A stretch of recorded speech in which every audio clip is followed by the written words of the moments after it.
Hello,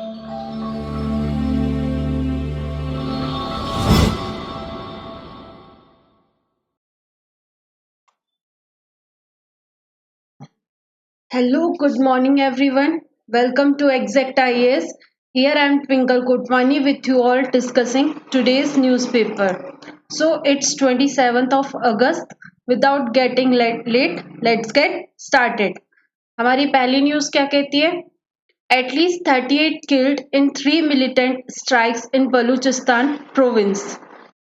Balochistan that is a province इन पाकिस्तान, वहां पे देखा गया है कि मिलिटेंट ने अटैक्स किया या मिलिटेंट ने स्ट्राइक की, जहां पे टोटल 38 लोग की डेथ हो गई. Attackers takes place in Musakhel, Kulat and Bolan district. At least 21 militants were killed by security forces, while 14 security personnel were martyred during the attack, says Pakistan military. It was to bring the perpetrators to justice.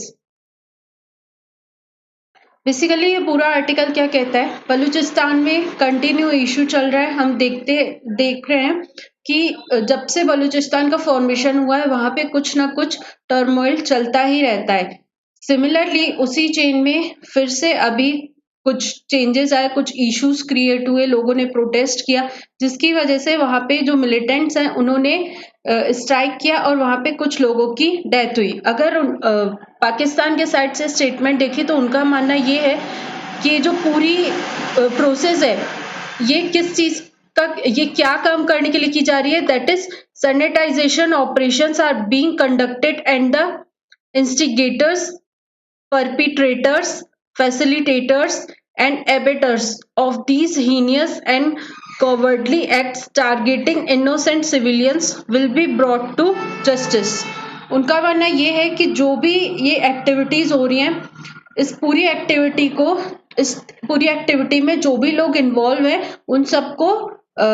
उन सब पे एक तरह से रोक लगाया जाएगा और जो सिविलियंस के साथ जस्टिस इंश्योर किया जाएगा. जिन सिविलियंस की डेथ हुई है उनके लिए जस्टिस इंश्योर किया जाएगा. ये तो इशू, ये जो स्टेटमेंट है ये पाकिस्तान की तरफ से दिया गया है, लेकिन हमें इस पूरे आर्टिकल को समझना चाहिए कि आखिर बलूचिस्तान प्रोविंस में ऐसा क्या हो रहा है जो जिसकी वजह से वहां पे लोग प्रोटेस्ट कर रहे हैं, या फिर ऐसी क्या जरूरत पड़ी कि जो वहां की सिक्योरिटी फोर्सेस वो इतने एग्रेसिव वे से लोगों को सप्रेस करने में लगी पड़ी है. इस पूरे आर्टिकल को समझने के लिए एक और एडिटोरियल दिया गया है जिसका नाम है on the unrest in the Balochistan region. ये पूरा जो एडिटोरियल है इसको इन डेप्थ हम एनालाइज करते हैं और समझते हैं कि पूरा इशू क्या है. In the past few weeks Balochistan and Pakistan has witnessed large scale protest. Balochistan is a region with a distinct cultural and historical identity that is now divided into three countries, mainly Pakistan, Iran and Afghanistan. Basically जो Balochistan reason है वहां पे बलूच एक ethnic identity, जिनकी cultural अपने अलग culturally चीजें जो अलग प्रैक्टिस करते हैं, जिनकी एक अलग हिस्टोरिकल आइडेंटिटी है, वो उस रीजन में रहते हैं. वहां पे कंटिन्यूअस कुछ वायलेशंस ऑब्जर्व किए गए हैं. कुछ रिपोर्ट सामने आई है जिसके अकॉर्डिंग ये देखने को मिला है कि वहां पे continue human rights violations, resource exploitation and government's inability to provide basic amenities to people in the province. ये देखा गया है कि वहां पे जो गवर्नमेंट वर्क कर रही है, मतलब कि जो पाकिस्तान की गवर्नमेंट है वो बलूचिस्तान के रीजन पर बिल्कुल ध्यान ही नहीं देती है. वहां पे कंटिन्यूअसली ह्यूमन राइट्स वायलेट किए जाते हैं, जो एक ह्यूमन के बेसिक राइट्स हैं उनका तक ध्यान नहीं दिया जाता है. सेकेंड थिंग, वहां के लोगों को बेसिक एमिनिटीज प्रोवाइड करने के लिए भी पाकिस्तान की गवर्नमेंट सक्सेस नहीं रही है. और साथ के साथ वहां पे ये भी देखा गया है कि जो प्रोटेस्टर्स हैं और जो सिक्योरिटी फोर्सेस हैं उनके बीच इन सब के चलते टशल या यूं कह ले क्लैशेस बढ़ते जा रहे हैं, जिसकी वजह से डिटेंशंस देखने को मिलते हैं. कई बार स्ट्राइक की जाती है जिसमें जो सिक्योरिटी फोर्सेस है अगर वो और भी ज्यादा स्ट्रिक्ट हो जाए तो कई बार सामने डेथ्स भी देखने को मिलती हैं. इस पूरे इशू का आखिर क्यों बलूचिस्तान में लोग क्यों बलूचिस्तान से ऐसी रिपोर्ट सामने आ रही हैं जिसमें कि ह्यूमन राइट वायलेशन हो रहा है या रिसोर्स का एक्सप्लॉयटेशन हो रहा है या फिर गवर्नमेंट भी फैसिलिटीज प्रोवाइड करने में सक्सेसफुल नहीं रही है। इसके भी कई सारे रीजंस हैं। एक एक रीजन को समझते हैं, पहले वहां की हिस्ट्री को समझते हैं। In 1947, the Khan of Kalat announced the formation of an independent state in Balochistan. After sustained coercive tactics of Pakistan's leadership, the Khan of Kalat signed the Instrument of Accession in 1948. Basically, हम सब जानते हैं जो पूरा independence के पहले का भारत है, जब पाकिस्तान भी फॉर्म नहीं हुआ था, उस टाइम पे बलूचिस्तान का जो रीजन था, उनकी इच्छा ये थी कि हम अपना एक इंडिपेंडेंट स्टेट बनाएं, क्योंकि हम कल्चरली एक अलग आइडेंटिटी के साथ एग्जिस्ट करते हैं, हमारे हिस्ट्रीज कुछ अलग है, इसलिए हमारे पास अपना एक इंडिपेंडेंट स्टेट होना चाहिए जिसको हम अपने हिसाब से गवर्न करें। लेकिन पाकिस्तान की लीडरशिप ने कुछ ऐसे एग्रीमेंट्स बोले या ऐसी चीजें सामने रखी जिसकी वजह से जो वहां के लीडर थे, बलूचिस्तान के हेड थे, उनको इंस्ट्रूमेंट ऑफ एसेशन साइन करना पड़ा 1948 में। पाकिस्तान के इंडिपेंडेंस के टाइम पर जो ग्वादर पोर्ट है, जो आज बलूचिस्तान में लाई करता है, वो ओमान को बिलोंग करता था, लेकिन फिर एग्रीमेंट्स के बाद ग्वादर पोर्ट को बलूचिस्तान के अंतर्गत रखा गया और करेंटली भी जो ग्वादर पोर्ट है वो बलूचिस्तान की टेरिटरी के अंतर्गत आता है। मैंने ग्वादर पोर्ट इसलिए डिस्कस किया क्योंकि कहीं ना कहीं आगे चल के ग्वादर पोर्ट भी रीजन बनेगा यहाँ के लोगों के प्रोटेस्ट का। एक एक करके समझते हैं कि क्यों बलूचिस्तान में इतने हाई लेवल का प्रोटेस्ट देखने को मिल रहा है। Lack of provincial autonomy. Basically जब कोई भी स्टेट बनता है, वहां पे प्रोविंसेस बनते हैं, तो उन प्रोविंसेस का भी एक लेवल ऑफ लिमिट रहता है कि किस हद तक सेंट्रल गवर्नमेंट हमारे ऊपर कंट्रोल करेगी या हमें जो एक लिमिट है ऑटोनॉमी की, उतनी ऑटोनॉमी हमें मिलनी चाहिए। इस तरह से जो बलूचिस्तान वाला रीजन है, वहां पे प्रोविंशियल ऑटोनॉमी ही नहीं दी गई है लोगों को। आए दिन वहां पे सेंटर अपने हिसाब से अपने रूल्स एंड रेगुलेशंस इंपोज करती है। पहले क्या हुआ था, 1955 में कंटिन्यूअस एक डिमांड चल रही थी कि इन रीजन्स को, जिन रीजन्स की अपनी एक एथनिक आइडेंटिटी है, उन्हें प्रोविंसेस बनाए जाए, प्रॉपर एक सेपरेट प्रोविंस हो और उनके एडमिनिस्ट्रेशन के लिए उन्हें थोड़ी ऑटोनॉमी दी जाए। पहले तो उन्हें क्लब करके एक यूनिट में बना दिया गया, फिर बाद में जाके उन्हें सेपरेट प्रोविंसेस बना दिए गए, प्रोविंसेस का नाम दिया गया, उन्हें बोला गया कि आप एडमिनिस्टर करिए। बट इतना ही काफी नहीं था, सिर्फ ये नाम मात्र के लिए बोला गया कि यहाँ पे हम फेडरलिज्म प्रैक्टिस करेंगे, प्रोविंसेस को एज अ सेंटर की एक यूनिट कंसीडर करेंगे और वहां पे इतना ज्यादा इंटरफेरेंस नहीं रखेंगे। लेकिन ग्राउंड रियलिटी में बिल्कुल भी अलग चीजें सामने आई। सेंटर आए दिन अपने रूल्स रेगुलेशंस उन पर इम्पोज करता था। In 1955, various provinces and ethnic areas in West Pakistan were subsumed in a single province under the one unit scheme. The scheme resulted in considerable centralization of power and negated the basic principles of federalism. After much opposition, it was abolished in 1970, leading to the emergence of provincial assemblies, including in Balochistan. However, this did not usher in an era of genuine federalism. The provincial governments were routinely dismissed and Islamabad continued to have significant say in the governance of the province. The lack of provincial autonomy aggravated the discontent in Balochistan, which often became the site of multiple insurgencies and protests. As discussed, कि पहले सारे जितनी भी ethnic identities या historical ties या cultural diversity, सबको नजरअंदाज करते हुए उन सबको एक क्लब में एक यूनिट, सिंगल यूनिट बना दिया गया। लेकिन फिर 1977 में उनको अलग अलग प्रोविंस का रीजन, अलग अलग प्रोविंस का एक स्टेटस दिया गया। But this was not the true federalism. True federalism मतलब क्या होता है कि जो स्टेट्स हैं वो भी एज अ एक यूनिट काम करेंगे, कुछ हद तक उन्हें सेंट्रलाइज किया जा सकता है।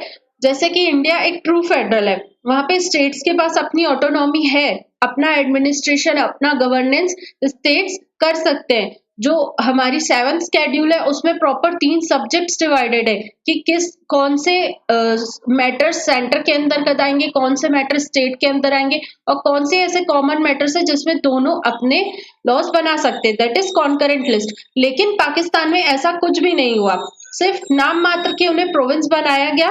आए दिन वहां पे सेंट्रलाइजेशन देखा गया, मतलब कि जो वहां की लेजिस्लेटिव असेंबलीज हैं, स्टेट्स की जो गवर्नमेंट है उसको डिसमिस करके सेंट्रलाइजेशन किया जाता है। इस्लामाबाद ही अपना गवर्नेंस और अपना एडमिनिस्ट्रेशन बलूचिस्तान पर इम्पोज करता था। पहली चीज, जो पहला रीजन है प्रोटेस्ट का वो ये था। The second thing is economic issue. Balochistan region में पहली चीज अगर हम देखें तो वहां वो कोस्ट से लगा हुआ है, मतलब उसके पास सी रूट्स का एक्सेस है। जो बहुत इंपॉर्टेंट पोर्ट है दैट इज ग्वादर पोर्ट, वो बलूचिस्तान में लाई करता है, मतलब कनेक्टिविटी तो बहुत अच्छी है।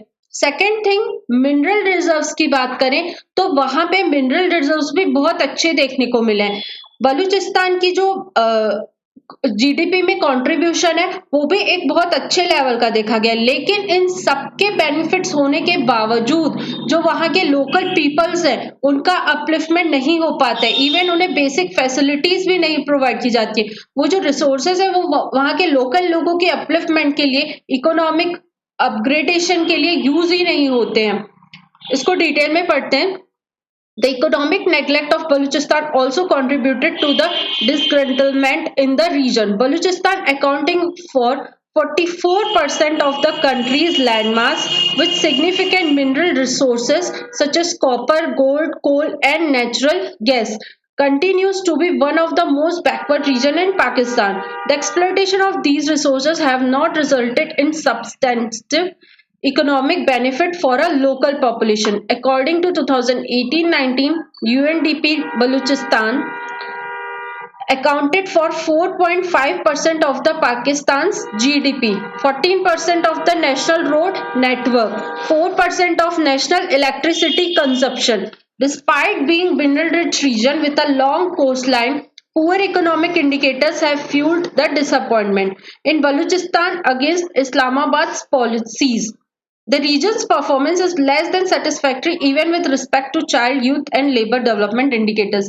Basically जैसे मैंने बताया कि वहां पे रिसोर्सेज बहुत अच्छे लेवल तक डेवलप्ड है, इवन पावर कंजप्शन में भी बलूचिस्तान आगे है, मिनरल्स के जीडीपी में कंट्रीब्यूशन में भी सिर्फ बलूचिस्तान जिस रीजन ही 4.5% पाकिस्तान की जीडीपी में कंट्रीब्यूट करता है। इन सब फैक्टर्स के कारण, इन सब फैक्टर्स को अगर हम देखें तो हमें ये एक्सपेक्ट किया जा सकता है कि हाँ भाई बलूचिस्तान की इकोनॉमी अच्छे से ग्रो करेगी, वहां के लोगों को एटलीस्ट लोकल एम्यूनिटीज का जो बेसिक एम्यूनिटीज है वो अच्छे से अवेलेबल की जा सकेंगी। लेकिन यहाँ पे केस उल्टा, वहां पे जितने भी इंडिकेटर्स हैं वो अच्छे सामने नहीं आए, मतलब चाहे विमेन की पोजीशन, चाइल्ड की पोजीशन, यूथ की पोजीशन, एम्प्लॉयमेंट का रेशियो या बेसिक एम्यूनिटीज की अवेलेबिलिटी, सब में कहीं ना कहीं बलूचिस्तान वर्स्ट स्टेज पे रहा है। जो वहां के बैकवर्ड रीजन है उसमें ही बलूचिस्तान की गिनती की गई है।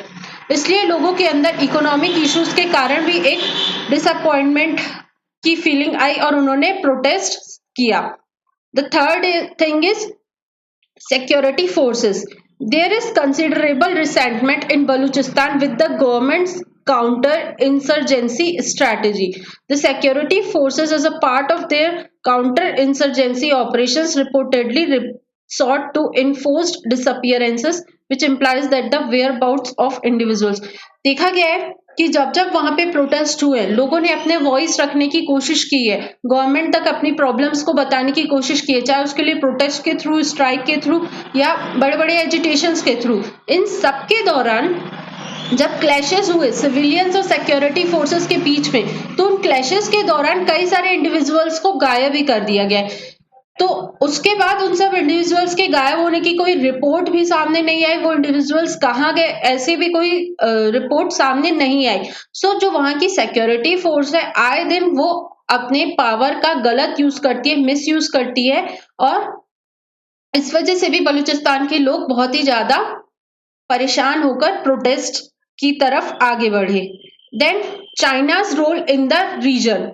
China has emerged as a major player in Balochistan and has invested in mining, energy, airports, and expressway projects as a part of China-Pakistan economic corridor.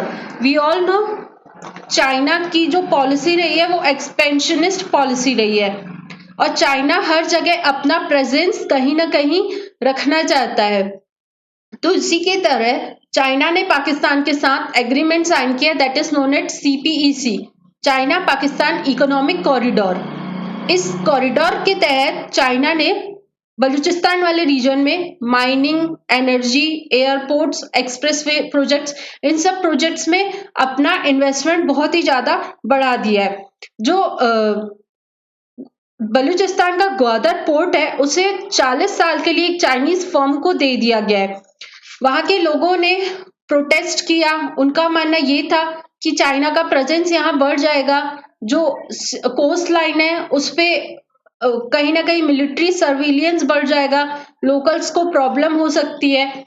जो वहां के कोस्ट लाइन के एरिया में जो लोग रहते हैं उनकी लाइवलीहुड जो कि फिशिंग से चलती है, उनकी लाइवलीहुड में प्रॉब्लम हो सकती है, इंफ्रास्ट्रक्चर डेवलपमेंट, इन सब चीजों में प्रॉब्लम हो सकती है। लेकिन स्टिल इन सारे प्रोटेस्ट के बावजूद भी जो पाकिस्तान है उसने चाइना के साथ डील फाइनलाइज की और ग्वादर पोर्ट को चाइना को दे दिया।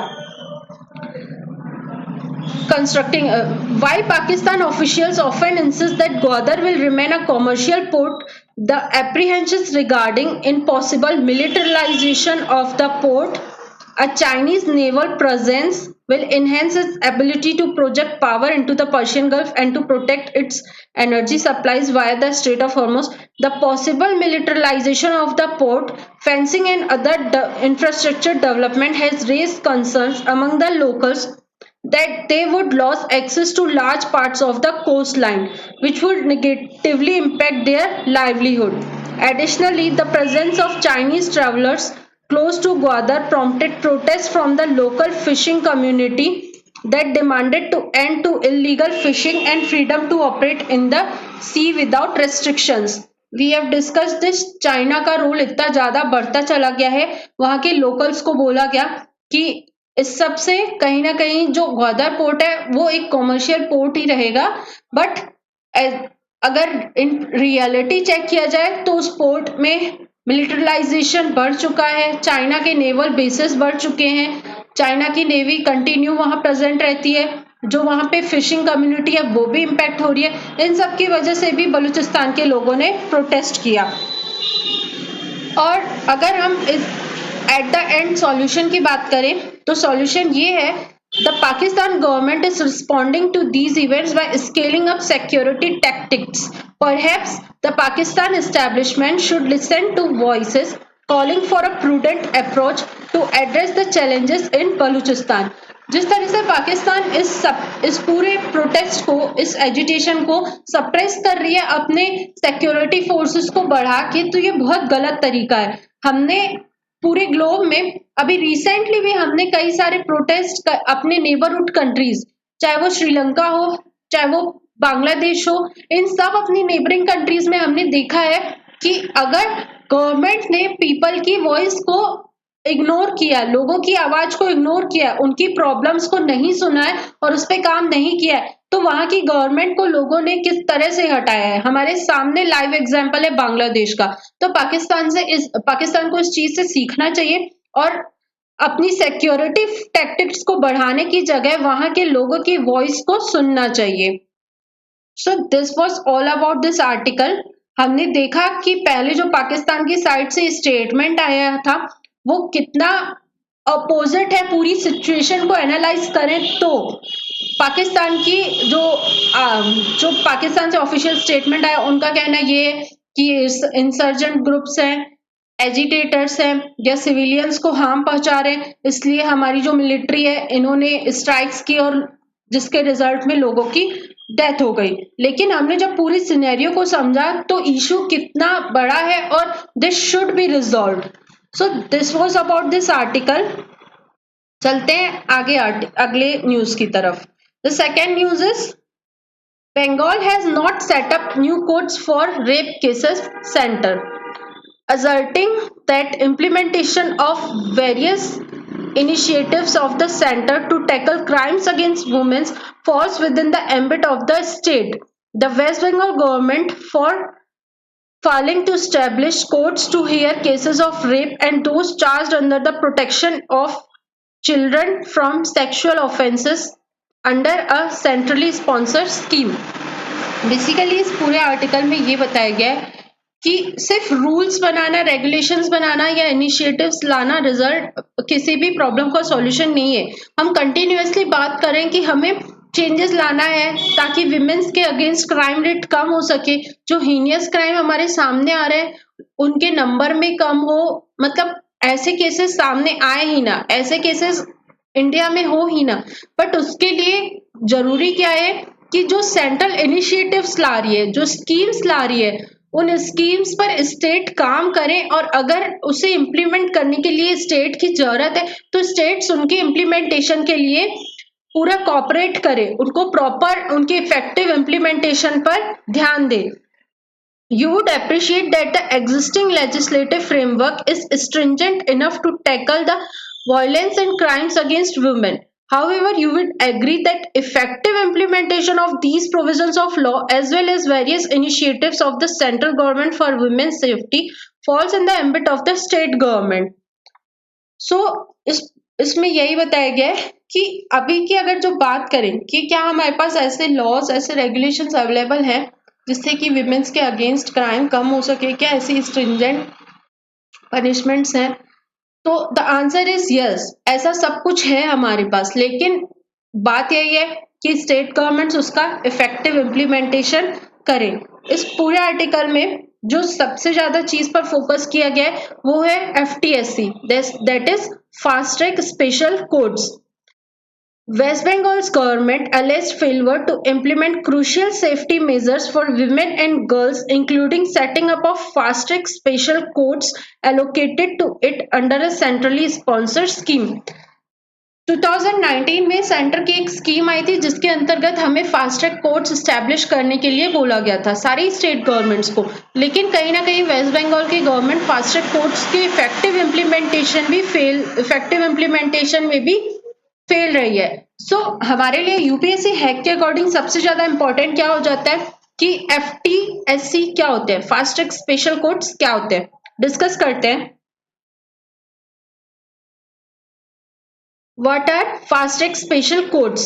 Fast track special courts are specialized courts established in India with the primary aim of expediting the trial process for cases related to sexual offences, particularly those involving rape and violations under POCSO Act.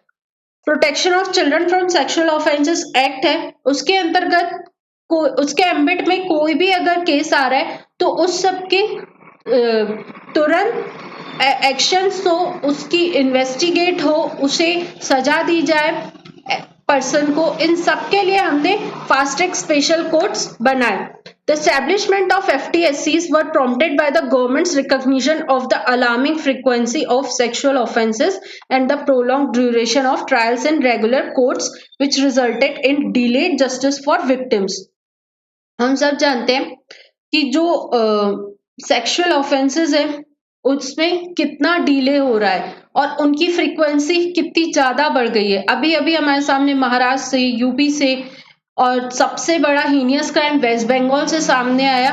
But जरूरत है कि अगर इनकी frequency बढ़ रही है तो हम जस्टिस को टाइमली इंश्योर करें ताकि जो विक्टिम है उससे जस्टिस मिल सके, जो एक्यूज्ड पर्सन है उसके ट्रायल फटाफट हो, इन्वेस्टिगेशन हो और फटाफट उन्हें पनिशमेंट मिले। लेकिन कहीं ना कहीं अभी भी इन सब चीजों में हमें डिले नजर आया, इसी वजह से ये क्राइम्स की रेट इतने कम नहीं हुए बल्कि और भी ज्यादा हमारे सामने आ रहे हैं। अगर हम देखें कि इसकी इम्प्लीमेंटिंग एजेंसी कौन होती है तो FTSCs are implemented under the department of justice, that is under ministry of law and justice. So challenges क्या है फास्ट ट्रैक स्पेशल कोर्ट्स के साथ, क्यों अभी भी इफेक्टिवली ये वर्क नहीं कर पा रहे? The first one is इनएडिक्वेट infrastructure and low disposal rate. जो हमने कोड्स तो बना दिए, लेकिन उनका एम क्या था? फटाफट ट्रायल करना, फटाफट चीजों को कंडक्ट करना। अगर चीजें हमें इतने स्पीड से करनी है तो सबसे पहले उन्हें जरूरत है कि हम इंफ्रास्ट्रक्चर प्रोवाइड करें, प्रॉपर सेपरेट रूल्स प्रोवाइड करें, कोर्ट रूल्स प्रोवाइड करें, जहां पे केसेस को डील किया जा सके। लेकिन हमने क्या किया? जो एग्जिस्टिंग इंफ्रास्ट्रक्चर है, चाहे वो प्रॉपर्टी का इंफ्रास्ट्रक्चर हो जाए, चाहे वो जजेस का इंफ्रास्ट्रक्चर हो जाए, एग्जिस्टिंग इंफ्रास्ट्रक्चर के अंतर्गत ही हमने फास्ट ट्रैक कोर्ट्स को ले आए, जिसके वजह से जो हमारा एम था जल्दी सॉल्व करना, वो सॉल्व नहीं हो पाया। दूसरा चैलेंज क्या है? Prolong pendency. केसेस के जो नंबर है उनमें जो पेंडेंसी है वो फालतू में ही बढ़ती जा रही है। प्लीज के थ्रू या अलग अलग लीगल रूट्स के थ्रू पेंडेंसी का रेट बढ़ता जा रहा है। एक स्टडी के अकॉर्डिंग जितने अभी पेंडिंग केस है उन सबको सॉर्ट आउट करने के लिए हमें 20 से 21 साल भी कम पड़ सकते हैं। Third thing is conviction rate challenges. अभी तो केसेस इतने ज्यादा पॉक्सो के अंतर्गत आते नहीं है, आ भी जाते हैं तो उनमें कन्विक्शन में भी चैलेंज आ रहा है कि उनका कन्विक्शन रेट भी बहुत कम देखा गया है। Fourth one is limited jurisdiction. Fast track courts की जुरिस्डिक्शन भी लिमिटेड है। Fifth is vacancy and lack of training. वही बात है कि जो हमारे पास अवेलेबल जजेस हैं, कोर्ट्स हैं, उन्हीं में हम ट्रायल्स कर रहे हैं, उनको अलग से ट्रेनिंग नहीं दी गई है कि किस तरह से आप किसी भी केस को फास्टली सॉर्ट आउट करें, जो विक्टिम है उसे जस्टिस दिलाएं, इसके लिए कोई अलग से ट्रेनिंग नहीं प्रोवाइड की गई है। Then prioritisation of certain offences over others. These are the challenges that are faced by the fast track courts, जिसकी वजह से जो हमारा एम है जल्द से जल्द केसेस को सॉर्ट करना और जस्टिस देना, वो सॉर्ट नहीं हो पा रहा है, वो फुलफिल नहीं हो पाया। अब वे फॉरवर्ड हम क्या कर सकते हैं? Adequate infrastructure including court room, support staff and modern technology. Fast track rooms में इन सब फैसिलिटीज को इंक्लूड करने की जरूरत है कि उन्हें इंफ्रास्ट्रक्चर प्रोवाइड किया जाए, कोर्ट रूम प्रोवाइड किया जाएगा, और जो स्टाफ्स होते हैं उनको उनका नंबर भी बढ़ाया जाए। साथ के साथ उनको ट्रेनिंग प्रोवाइड की जाए कि किस तरह से किसी केस को जल्द से जल्द निपटाने के लिए स्टेप्स लिए जाए। सेकेंड थिंग, फंडिंग प्रोवाइड की जाए उन्हें। देन फास्ट ट्रैक कोर्ट्स को स्ट्रिक्ट केस मैनेजमेंट पे ध्यान देना चाहिए कि कोई भी केस अगर वो हैंडल कर रहा है तो उसको स्ट्रिक्टली ऑन टाइम कंप्लीट कर पाए, अननेसेसरी डिलेज नहीं होना चाहिए केसेस में। Then fourth one is specialised training for जजेस and support staff, already discussed. Then fifth, effort should be made to fill vacancies promptly and ensure that judges with relevant expertise are assigned to these courts. So these are the way forward. हमने पढ़ लिया कि fast tracks क्या होते हैं, उन्हें क्यों बनाया गया, एम क्या है, फिर चैलेंजेस देख लिए कि फास्ट ट्रैक कोर्ट्स के अंतर्गत क्या चैलेंजेस आते हैं, फिर हमने वे फॉरवर्ड देख लिया कि हमें क्या करना चाहिए। इसी से रिलेटेड एक मेंस क्वेश्चन है, we are witnessing increasing instances of sexual violence against women in the country. Despite existing legal provisions against it, the number of such incidences is on the rise. Suggest some innovative measures to tackle this menace. आप इस question को attempt करिए और हमारे Telegram channel या WhatsApp contact number, इन सब से exact IAS को कॉन्टेक्ट करके अपने आंसर्स हमें भेज सकते हैं। Then next question, Amit Shah announces 5 new districts for Ladakh. हम सब जानते हैं जो हमने 2019 में स्पेशल स्टेट हटा के लद्दाख को, जम्मू एंड कश्मीर को 2 पार्ट्स में डिवाइड कर दिया, Jammu Kashmir then Ladakh region. Ladakh region में हमारे पास पहले सिर्फ 2 डिस्ट्रिक्ट्स थी, that is Leh and Kargil. अब हमने वहां पे 5 नए डिस्ट्रिक्ट्स को अनाउंस किया है कि लद्दाख वाले रीजन में हम 5 नए डिस्ट्रिक्ट्स बनाएंगे। Zanskar, Drass, Sham, Nubra and Changthang would be created in the Union Territory of Ladakh for bolstering governance in every nook and cranny. This is a step towards better governance, now receive more focused attention, bringing services and opportunities even closer to the people. Government का मानना ये है कि हमने ये step इसलिए लिया है ताकि जो वहाँ के लोकल पीपल्स हैं उनके सामने और भी ज़्यादा अपॉर्चुनिटीज सामने आए, एम्प्लॉयमेंट के चांसेस सामने आए, बेटर डेवलपमेंट हो पाए उस रीजन का और वहाँ पे गुड गवर्नेंस इंश्योर हो पाए। This was the reason why these 5 districts were made in Ladakh. लेकिन जो वहाँ के लोकलाइट्स हैं या जो ऑपोजिशन है उनका मानना ये है कि वहाँ कंटिन्यूअस डिमांड चल रही है कि लद्दाख को या तो स्टेट हुड का दर्जा दिया जाए, मतलब लद्दाख को स्टेट बनाया जाए, या फिर लद्दाख को सिक्स स्केड्यूल का स्टेटस मिले। उनका मानना ये है कि चाहे आप हमें districts they they but still हमारी कंटिन्यूअस डिमांड यही रहेगी कि हमें 6 स्केड्यूल का स्टेटस मिले।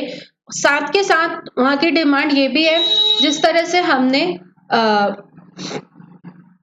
जम्मू एंड कश्मीर को लेजिस्लेचर प्रोवाइड किया, वहां पे भी लेजिस्लेटर की डिमांड चल रही है। बट अभी हमारे लिए सबसे ज्यादा इम्पोर्टेंट जो है वो ये है कि लद्दाख में हमने 5 नए डिस्ट्रिक्ट्स को बनाया है।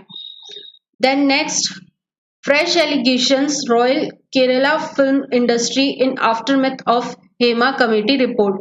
Hema committee report Malayalam film industry के अगेंस्ट बनाई गई। वहां पे जो sexual harassment, sexual assault type के केसेस सामने आ रहे थे उस पर काम करने के लिए। अब उस रिपोर्ट के बाद जो केरल फिल्म इंडस्ट्री में प्रॉब्लम्स हैं, जो लोग जिन्होंने इस तरह की चीजें कंडक्ट की हैं उनके नाम सामने आ रहे हैं। नॉट दैट मच इम्पोर्टेंट, हमारे लिए सिर्फ हेमा कमेटी की रिपोर्ट इम्पोर्टेंट थी जिसे हमने ऑलरेडी डिस्कस कर लिया है। Next, centre get to list violation of ground rules by Kuki-Zo groups KNO leader. एक पॉलिटिकल लीडर का स्टेटमेंट सामने आया है। क्या कहता है ये एडिटोरियल, डिस्कस करते हैं। The Union Home Ministry is yet to list and convey the violations of ground rules committed by Kuki-Zo insurgent groups. इनका मानना ये है कि जिन लोगों ने अपने राइट्स के अकॉर्डिंग, कॉन्स्टिट्यूशनली अवेलेबल चीजों के अकॉर्डिंग डिमांड्स रखी, उन्हें इंसर्जेंट ग्रुप्स नहीं बोलना चाहिए। वहां की मणिपुर की कुछ ट्राइब्स हैं जिन्होंने डिमांड की एक सेपरेट स्टेटहुड की, वहां पे उन्हें एक प्रॉपर यूनियन टेरिटरी का दर्जा मिले, इस तरह की डिमांड सामने आई जिसकी वजह से वहां के लोगों को इंसर्जेंट ग्रुप का स्टेटस दे दिया गया। बट इन पॉलिटिकल लीडर का मानना ये है कि अगर डिमांड कॉन्स्टिट्यूशनल मैंडेट के अंतर्गत है तो हमें ऐसे ग्रुप्स को इंसर्जेंट ग्रुप्स नहीं बोलना चाहिए।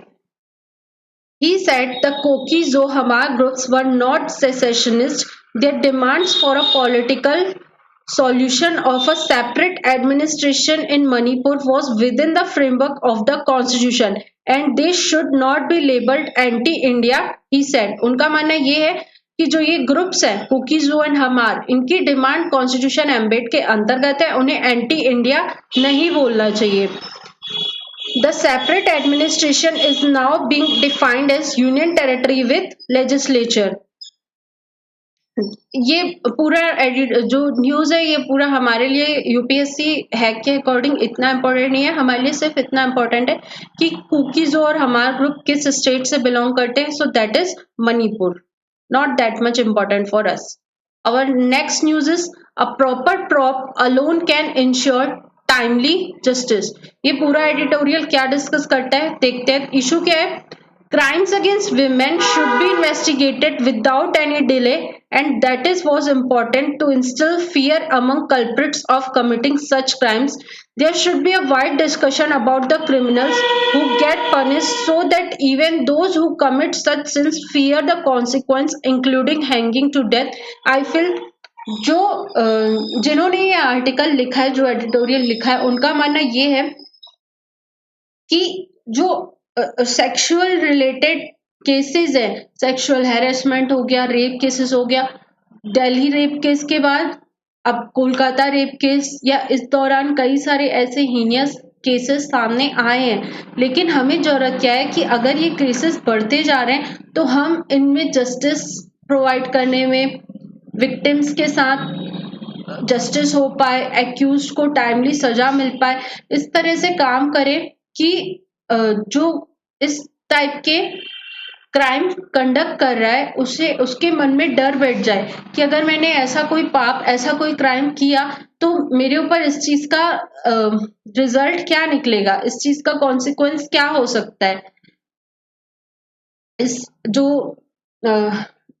आर्टिकल है उसकी डिमांड ये है कि हमें जो क्रिमिनल्स हैं उनके मन में एक डर बैठाने की जरूरत है। Following the gang rape and murder of a 23-year-old woman in New Delhi in December 2012, the government brought about several changes in the criminal justice system. The definition of rape was widened to include non-penetrative acts, fast-track courts, the age threshold was reduced.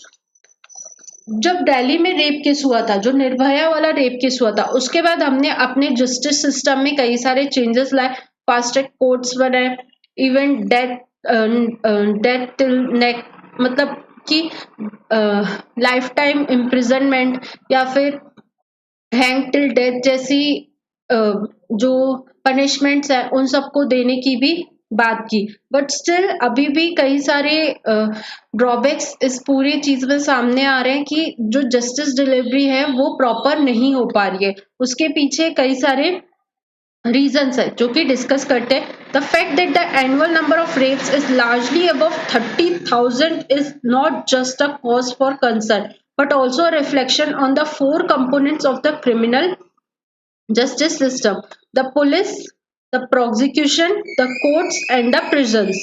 Basically India में जो rape के cases हैं वो 30,000 से भी ऊपर हैं। ये सिर्फ नंबर नहीं है, मतलब ये हमें ये दिखा रहा है कि जो हमारी सोसाइटी है, जो हमारी सोसाइटी का क्रिमिनल जस्टिस सिस्टम है, चाहे वो पुलिस हो गए, प्रोसिक्यूटर्स हो गए, कोर्ट्स हो गए या प्रिजन्स हो गए, ये सभी कहीं ना कहीं फेल हो रहे हैं इन टाइप के केसेस को डील करने में। इसी वजह से जो ये क्राइम रेट है वो इतना ज्यादा है। ये इन सब के कलेक्टिव फेलियर को शो करता है। पहले डिस्कस करते हैं पुलिस के ऊपर। The police which are the investigative agency have to ensure that there are no informatives in the investigation procedure. For this, the first step is to preserve the scene of crime so that the experts can gather evidence in the best possible manner. A botched job in the early stages of investigation has serious ramifications and often leads to acquittal. A botched job also gives some rapists the confidence that they can get away with their crime. Basically, कोई भी crime होता है तो सबसे पहले कोई agency work करना start करती है, सो दैट इज पुलिस। जरूरत है कि पुलिस अपने काम को बहुत अच्छे से कंडक्ट करे। अगर स्टार्टिंग में ही इस तरह से इन्वेस्टिगेशन में कोई प्रॉब्लम आती है तो बहुत इजी हो जाता है जो भी एक्यूज्ड है उसके लिए इस पूरे सिस्टम से बाहर निकलना। तो जरूरत है कि पुलिस सबसे पहले अगर क्राइम सीन पर पहुंच रही है तो उस क्राइम सीन को इस तरह से प्रिजर्व करे कि बाद में जब इन्वेस्टिगेटिंग एजेंसीज उस पर काम करना स्टार्ट करें तो वो एक पुख्ता सबूत इजिली वहां से कलेक्ट कर सके। इस पूरे रीजन में किसी भी तरह का ब्राइब या किसी भी तरह की ऐसी लापरवाही नहीं होनी चाहिए जिससे कि वहां से एविडेंस मिटाया जा सके और एक्यूज्ड जो है वो बच जाए। Second thing is investigating agencies. After the registration of the FIR, proper investigation needs to be done. This includes collection of vital evidence from the scene of crime. The role of investigation, therefore, is of paramount importance. Police being a state subject, the state government have a bigger role to play in ensuring delivery of timely and free justice. Why should all highly publicized cases be transferred to CBI after an outcry by the media and public? इसका इस इन editorial का मानना ये है कि कोई भी जब FIR फाइल होती है तो जब इन्वेस्टिगेटिंग एजेंसीज काम करना आती है, जो इन्वेस्टिगेटिंग एजेंसीज रहती है वो बेसिकली पहले तो स्टेट गवर्नमेंट के अंतर्गत आती है। पुलिस वगैरह जो है वो स्टेट का सब्जेक्ट है। तो कोई भी मतलब जो पुलिस वगैरह है वो इन्वेस्टिगेट करने में क्यों फेल हो जाती है, या जब जब कोई बड़ा केस सामने आया है तो क्यों मीडिया और लोगों की डिमांड रहती है कि ये केस CBI को ट्रांसफर किया जाए। क्या कोई भी बड़े क्राइम को हैंडल करने के लिए या चीजों को इन्वेस्टिगेट करने में जो स्टेट गवर्नमेंट है वो फेल रही है? द आंसर इज एडिटोरियल के अकॉर्डिंग यस। जो स्टेट गवर्नमेंट है वो फेल रही है, इसीलिए तो हमने सीबीआई की डिमांड की है. So the need is to reform the investigating agencies. The third reason, if the investigation is improper, the prosecution finds it difficult to pursue the case in the court of law. This creates problem in trials, appeals, and every step of legal proceedings, often ending in rapists getting away. As per the as per the NCRB data, conviction rates for rapes were 27 to 28% from 2018 to 2022. This means that almost 70% of rape cases in India end in acquittal. India में prosecution rate भी बहुत कम है. इसका reason ये है कि अगर investigating agencies, police वगैरह अच्छे से काम नहीं करती हैं, तो जो एक्यूज्ड है, जिसके ऊपर आरोप लगाया गया है कि इसने सेक्सुअल असॉल्ट किया या सेक्सुअल हैरेसमेंट किया, तो उसे कहीं ना कहीं रास्ते मिल जाते हैं कि वो अलग अलग लीगल रूम्स को यूज करे, लीगल चीजों को यूज करे और अपने आप को बचा पाए. सो इसलिए इंडिया में प्रोसिक्यूशन रेट भी बहुत कम है. Revamped justice system. In a revamped criminal justice system of India, forensic examination have been made mandatory in cases with offence that are punishable with imprisonment of 7 years or more, which are categorized under heinous offences. The maximum punishment for rape in India is life imprisonment and death penalty in the case of victim being below 12 years of age. The revamped criminal justice system of country has also fixed timelines for enforcement agencies to take cognizance of complaints and mercy petitions for filing of charge sheets and EFIR for women, along with timelines for hearings to address contemporary challenges. हमारी judiciary ने भी कई सारे काम किए ताकि इस तरह के जो सेक्सुअल विक्टिम्स हैं उनको प्रोटेक्ट किया जाए, उनको जल्द से जल्द जस्टिस इंश्योर किया जाए. बट स्टिल जो इन्वेस्टिगेटिंग एजेंसीज हैं वो इस चीज को कंडक्ट करने में सक्सेस नहीं रही है, जिसके वजह से जो रेट है जस्टिस प्रोवाइड करने का वो बहुत कम है, जो प्रोसिक्यूशन रेट है वो भी बहुत कम है. ये सारे तो चैलेंजेस हमने देख लिए कि प्रोसिक्यूशन रेट कम है, इन्वेस्टिगेटिंग एजेंसीज इनएफिशिएंट रही है, या जो पुलिस है उसने भी प्रॉपर वर्क किया है तो अब वे प्रॉपर वर्क नहीं किया है. तो अब वे फॉरवर्ड क्या हुआ, हमें ऐसे क्या काम करने चाहिए ताकि हमारा जो एम है सोसाइटी को सेफ एंड सिक्योर बनाने का वो फुलफिल कैसे हो.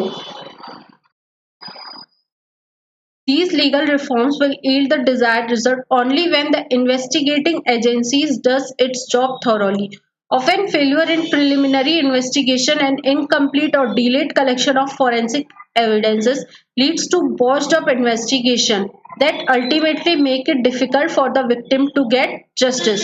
It is important that the investigating agencies preserve the scene of crime and collect forensic evidences to build a watertight case so that the accused person get convicted. इस पूरे editorial में basically हमने ये चीजें समझी कि जो आज की जनरेशन में इतना हाई रेट है सेक्सुअली प्रॉब्लम का, सेक्सुअल हैरेसमेंट, सेक्सुअल रेप्स का केसेस जो हमें सामने आ रहे हैं, उसके पीछे के रीजन यही है कि जो क्रिमिनल क्राइम को पूरा कवर अप करने के लिए चीजें हैं, जो कंडक्ट करते हैं अपना बिजनेस, जो लोग क्राइम से लेकर के जस्टिस तक की कड़ियों को जोड़ते हैं, उन सब में कहीं ना कहीं जो है वो डीले चल रहा है या उनकी प्रॉपर फंक्शनिंग में हमेशा क्वेश्चन मार्क उठाया गया है.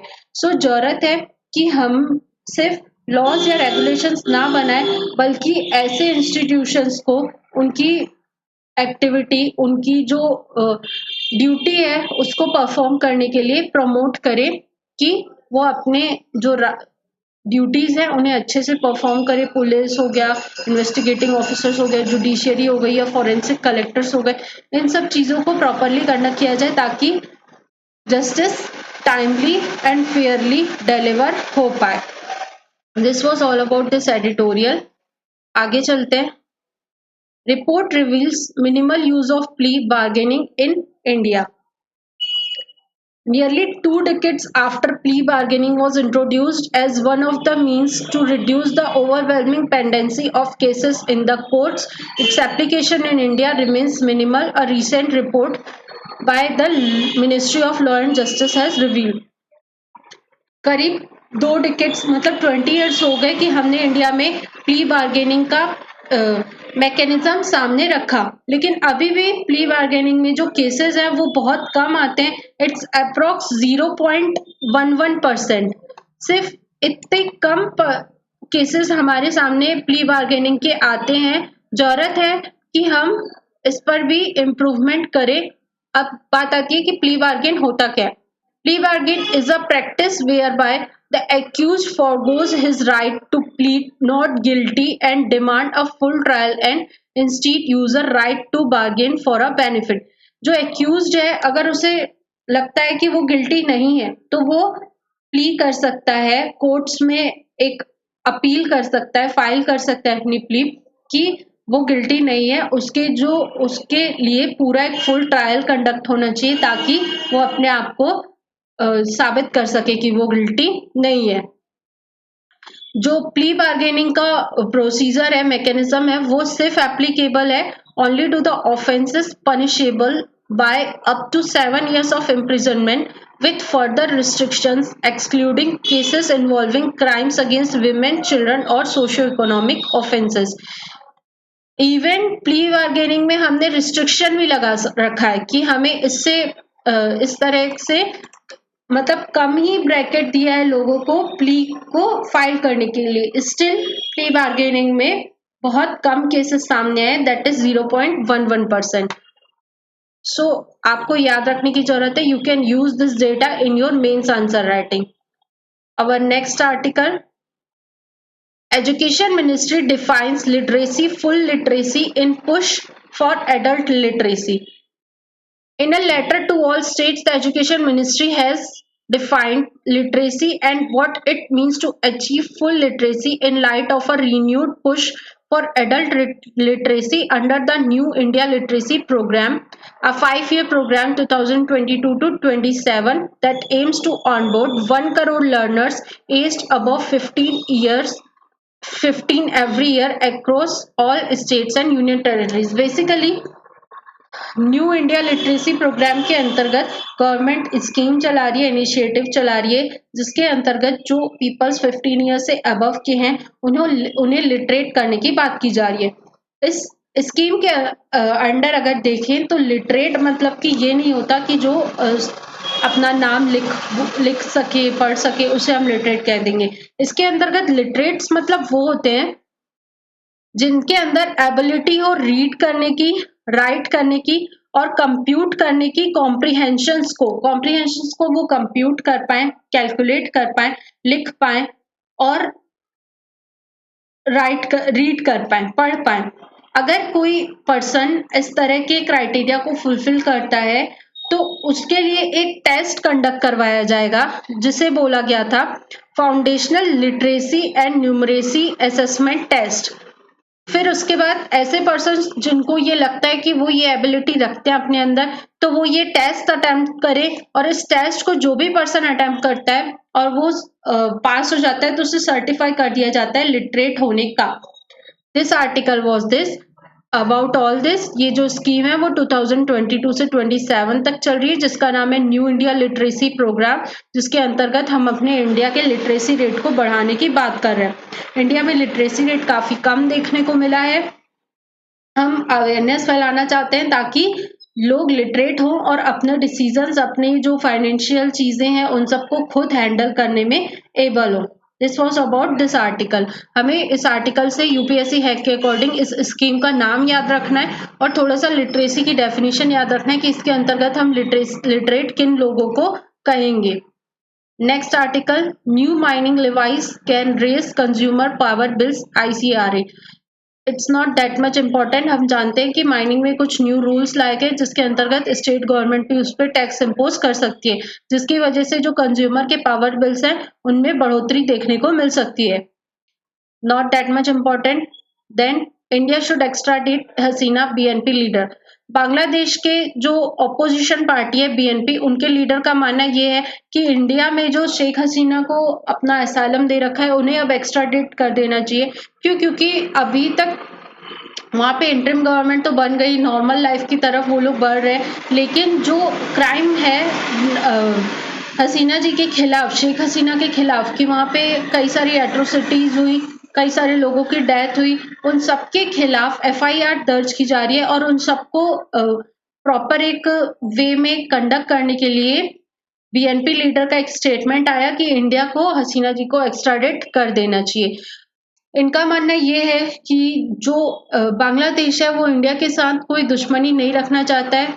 ऐसे एग्रीमेंट्स जो कि इंडिया के साथ करने में बांग्लादेश का बेनिफिट ही रहेगा, ऐसे एग्रीमेंट्स, ऐसे चीजों को बांग्लादेश इंडिया के साथ साइन करेगा, उस पर कोई क्वेश्चन नहीं है।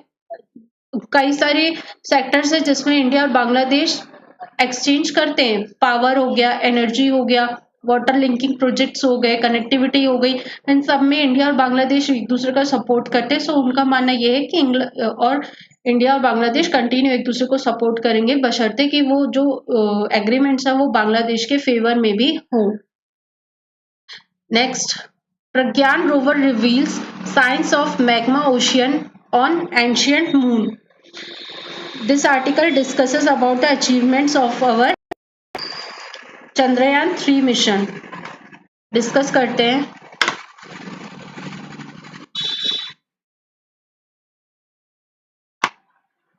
There is a technical issue. I am unable to move my cursor. Okay, I think resolved.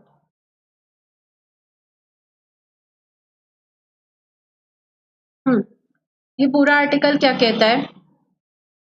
जो प्रज्ञान रोवर है, जो हमने चंद्रयान 3 मिशन भेजा था, उसमें लैंडर विक्रम एंड रोवर प्रज्ञान भेजा था, जिसमें हमने कुछ टारगेट सेट किए थे कि हमें क्या क्या चाहिए। तो उसी हिसाब से प्रज्ञान रोवर ने अपना काम किया और हमें स्टडी सेंड बैक किए। उसी पर यह आर्टिकल फोकस करता है। क्या कहता है ये article? It had spent 2 weeks studying the lunar soil and relate valuable scientific data back to the earth in anticipation of a sleeve of discoveries.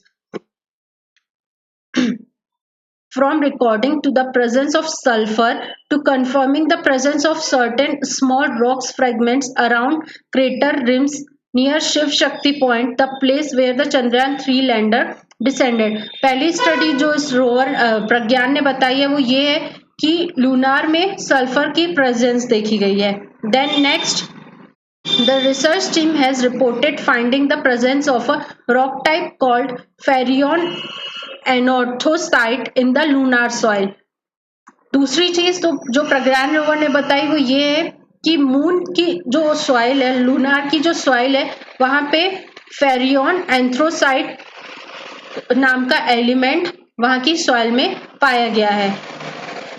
The consensus among scientists is that these anorthosite rocks could be the remains of an ancient ocean of magma that blanket the moon's surface some 4 billion years ago. Data from Pragyan build supports for this idea.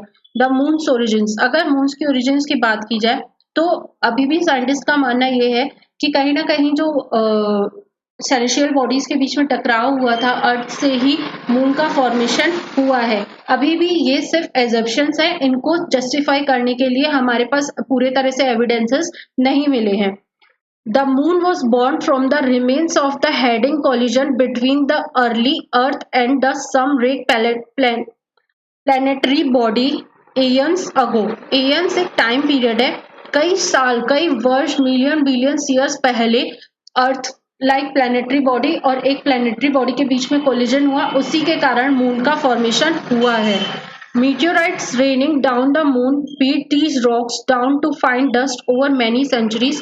Similar weathering phenomena occur on the earth, but the moon has a very thin atmosphere and lacks volcanic activity. So all meteors reach the surface. मानना ये है कि अभी भी अर्थ में हम देखते हैं कि कई सारे मीटियोराइट्स पहुंच जाते हैं। चूंकि अर्थ का एटमॉस्फेयर बहुत थिक है, इसलिए मीटियोराइट्स एटमॉस्फेयर से फ्रिक्शन कर लेते हैं और एटमॉस्फेयर में ही जल जाते हैं। लेकिन मून का जो एटमॉस्फेयर है वो बहुत थिन है, इसलिए वहां पे मीटियोराइट्स इतने ज्यादा फ्रिक्शन के कारण जल के खत्म नहीं हो पाते, बल्कि मून के सरफेस में पहुंच जाते हैं और वहां की जो डस्ट पार्टिकल, सॉइल पार्टिकल है, उसे वहां पे फाइन पार्टिकल्स में मीटियोर्स ने कन्वर्ट कर दिया है। It's AP XS instrument mounted close to the rover's navigation cameras affirm the dust chemical and mineral composition by firing X-rays and alpha particles at it produced from a radioactive mass of column. Basically जो हमारा प्रज्ञान work करने के लिए जिसे हमने भेजा था, उसके अंतर्गत ऐसी टेक्नोलॉजीज भी हमने डाली थी कि वो अल्फा और एक्सरेज को यूज करे, ऐसी इमेजेस को प्रोड्यूस करे ताकि जो वहां पे केमिकल कंपोजिशन हमने देखा, एंथ्रोसाइट और सल्फर का प्रेजेंस, इन सब का श्योर हो सके कि हाँ ये चीजें वहां पे प्रेजेंट है। जो लूनर सॉइल को सर्वे करने में कई बार प्रज्ञान रोवर ने 2-2 घंटे एक ही साइट पर बिताए हैं। क्यों? क्योंकि जब अल्फा रेज उस 10 पार्टिकल से स्ट्राइक हो रही थी तो डिटेक्ट होके वो बहुत अलग अलग जगह पे रिफ्लेक्ट हो जा रही थी, जिसकी वजह से वहां पे जो डिटेक्टर था उस पर ना पड़ने की वजह से हमें कंफर्मेशन नहीं मिल रहा था। बट हमने ऐसी टेक्नोलॉजीज यूज की ताकि जो अल्फा रेज और जो भी रेज से हम उनके डिटेक्शन को कंफर्म कर रहे हैं वो प्रॉपर डिटेक्टर तक पहुंचे और हमें सही जो स्टडी का रिजल्ट है वो हमारे सामने है। सो बेसिकली हमारे लिए इम्पोर्टेंट ये है कि चंद्रयान का जो चंद्रयान 3 जो मिशन था वो सक्सेस रहा है। उसने हमें कई सारी स्टडीज भेजी हैं। पहली ये कि वहां पे सल्फर का प्रेजेंस देखा गया है, दूसरा ये कि वहां की लूनार सॉइल में एक एलिमेंट पाया गया जिसका नाम था फेरियन एंथोसाइट। फेरियन एंथोसाइट के साथ साथ हमें ये भी स्टडी सामने आई कि जो मून है उसका प्रेजेंस कहाँ से आया, उसका ओरिजिन कहाँ से है, that is from the earth. Third thing, हमने वहां के एटमॉस्फेयर के बारे में जाना कि जितना थिक अर्थ का एटमॉस्फेयर है उतना थिक लूनर एटमॉस्फेयर नहीं है, जिसकी वजह से वहां पे आए दिन मीटर स्ट्राइक्स को देखने को मिलता है। और साथ के साथ हमें ये भी रिवाइज करने की जरूरत है कि ऐसा एरिया जहाँ पे हमारे ये चंद्रयान मिशन लैंड किया था उसे हमने नाम दिया है शिव शक्ति का, first thing. And the second thing is 23 अगस्त 2023 में हमारा चंद्रयान 3 मिशन मून पर लैंड किया था। इस डे को हमने नेशनल स्पेस डे के उससे सेलिब्रेट किया और साथ के साथ इसी साल हमने कई सारे राष्ट्रीय पुरस्कार भी इस दिन बांटे थे। साथ ही एड्रेस के दौरान हमारी जो प्रेसिडेंट है द्रौपदी मुर्मू, उन्होंने ये भी स्टेटमेंट्स दिए कि जितना कि हम इंडस्ट्रियल सेक्टर में इन्वेस्ट करते हैं उतना उससे कम लेवल का इन्वेस्टमेंट हम इसरो में करते हैं, बट वो जब रिटर्न होता है तो कई मैनीफोल्ड टाइम्स मल्टीप्लाई होकर हमें रिटर्न होता है। This was all about this article. हमने पहले प्रज्ञान को समझा, इस पूरे एडिटोरियल के साथ साथ हमने नेशनल स्पेस डे के बारे में समझा और जो रिसेंट एक और न्यूज आई थी कुछ दिन पहले उसे भी हमने रिवाइज किया कि इसरो में इन्वेस्टमेंट के क्या हमें रिजल्ट्स मिले। सो this was all about today. Thank you so much. Hope you all like the session. इस तरह के और सेशन से बने रहने के लिए एग्जैक्ट आईएएस से जुड़िए। हमारे इंस्टाग्राम चैनल, टेलीग्राम चैनल और यूट्यूब के चैनल को सब्सक्राइब करिए, लाइक करिए ताकि आपकी प्रिपरेशन और भी इजी हो पाए और आपको और अच्छे इस तरह के एडिटोरियल्स आर्टिकल्स मिलते रहे। Thank you so much.